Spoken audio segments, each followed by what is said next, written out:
તો આ તરફ કચ્છની મહત્વની ગણાતી એવી અબડાસા બેઠક પર પણ પેટા ચૂંટણી યોજાવા જઈ રહી છે। ત્યારે સંદેશ ન્યૂઝની ટીમે કચ્છના નખત્રાણાના મતદારોનો મિજાજ જાણવાનો પ્રયાસ કર્યો। નખત્રાણા શહેરમાં અનેક સમસ્યાઓ હોવાનો સ્થાનિકોએ આક્ષેપ કર્યો। છેલ્લા ઘણા સમયથી નખત્રાણા ગ્રામ પંચાયતને નગરપાલિકાનો દરજ્જો આપવાની માંગ ગામ લોકો કરી રહ્યા છે। તો પશ્ચિમ કચ્છ ટ્રાન્સપોર્ટ ઉદ્યોગ મુશ્કેલીમાં છે, ત્યારે આ સમસ્યાનો ઉકેલ આવે તેવું નખત્રાણાના મતદારો ઈચ્છી રહ્યા છે।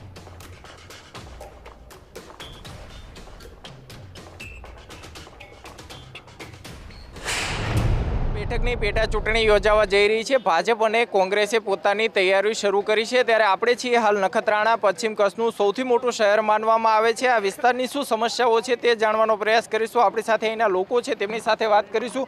જે રીતે પેટા ચૂંટણી યોજાવાની છે, સૌથી મોટી આ વિસ્તારની સમસ્યા હોય તો કઈ સમસ્યા છે? ચોક્કસ આપના માધ્યમથી હું જણાવીશ, કારણ કે પશ્ચિમ કચ્છ અને અબડાસાની અંદર વ્યવસાયની દ્રષ્ટિએ આજે ખેતીવાડી પછી ટ્રાન્સપોર્ટ ઉદ્યોગ મહત્ત્વનો છે। આ ટ્રાન્સપોર્ટ ઉદ્યોગ અત્યાર સુધી મરણ પથારી હતો।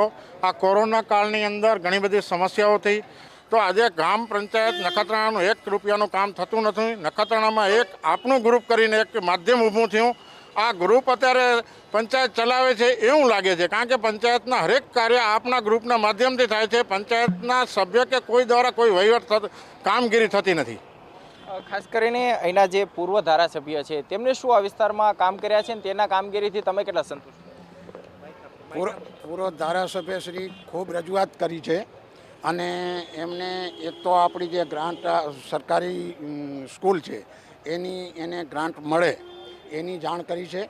પ્લસમાં એમણે આ બાયપાસ રોડ, મોટામાં મોટી સમસ્યા જો હોય તો બાયપાસ રોડની અને ખેડૂતો માટેની એપીએમસીની જે કંઈ બનાવવાનું છે એના માટે એમણે પ્રયાસો કર્યા છે। પ્રશ્ન વિકાસની ખરેખર પરિભાષા શું? વિકાસ કોને કહેવાય?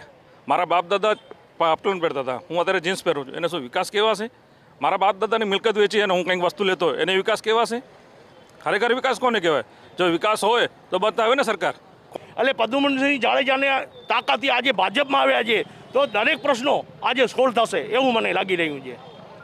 ચોક્કસથી તો આ હતા એના સ્થાનિક લોકો જેવું કહી રહ્યા છે કે જે રીતે નખત્રાણા શહેરની જે સમસ્યાઓ છે અને આગામી દિવસોમાં જે ચૂંટણી આવી રહી છે, આ તમામ મુદ્દાઓને લઈને છે તે અહીંના મતદારો મતદાન કરવા જશે, અને ખાસ કરીને વર્ષો જૂની જેની સમસ્યાઓ છે તેનો કાયમી ઉકેલ આવે તેવી માંગ છે તે નખત્રાણા લોકો કરી રહ્યા છે। અલ્પેશ ગોસ્વામી, સંદેશ ન્યૂઝ, નખત્રાણા।